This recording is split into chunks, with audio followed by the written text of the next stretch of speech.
Aujourd'hui, je vais vous montrer comment créer un bouton on-off.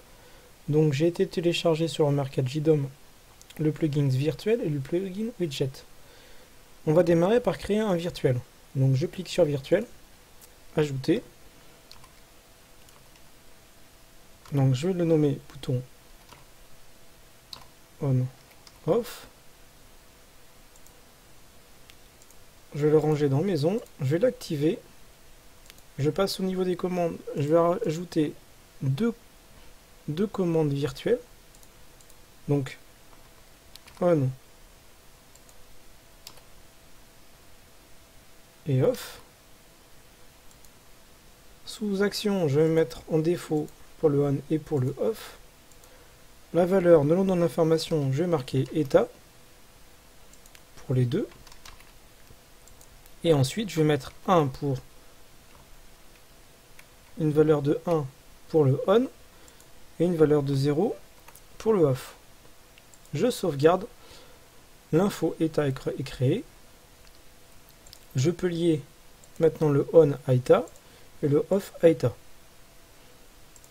Je sauvegarde. Ici, on a fini de ce côté-là. Je vais aller dans le widget. Je vais aller dans le mode création facile.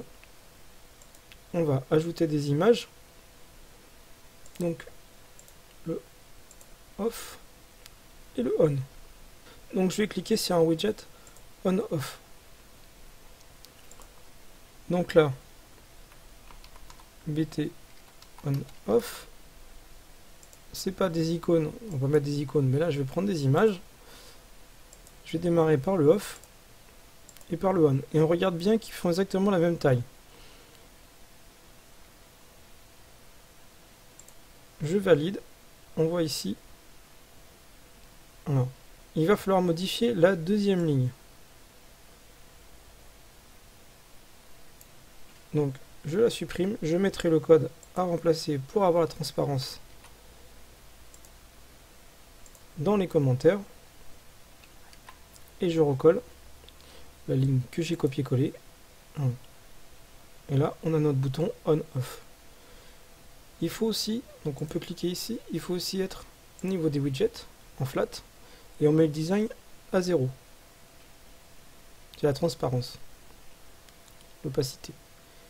Donc là, je vais aller sur mon menu Home, pas dans le menu, le menu c'est le général. Donc là, je vais la page Home, et je vais y ajouter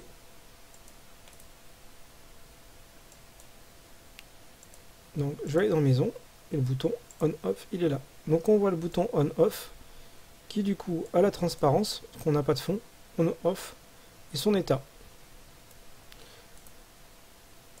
Donc dans le paramètre d'affichage, il y a juste la taille, le niveau, la profondeur, ça veut dire que le 0 est dessous, après le 1 par-dessus, le 2, le 3, et ça peut se régler.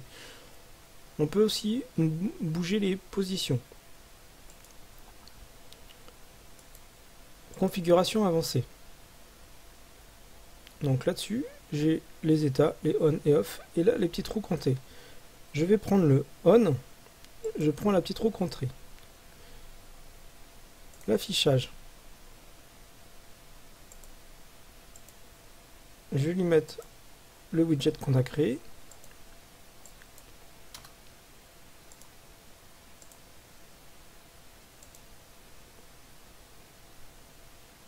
Donc j'ai fait le on, je vais faire le off.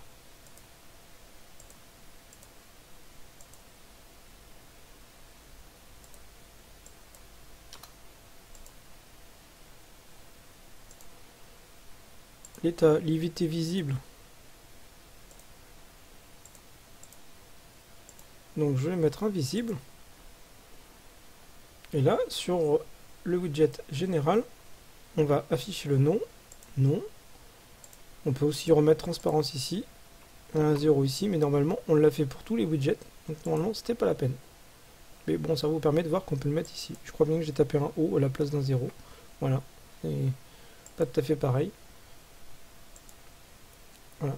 Alors le problème là, c'est que mon widget, il est bien transparent.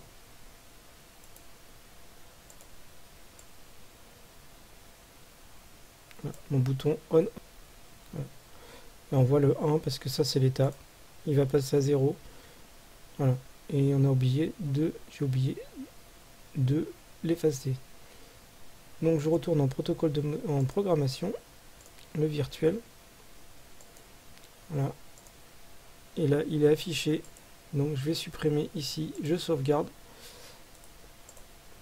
le déplacer. Voilà. Je le trouve un peu gros. Donc du coup, on va faire une édition, paramètres d'affichage. Et là ici, on va le diminuer de 50%.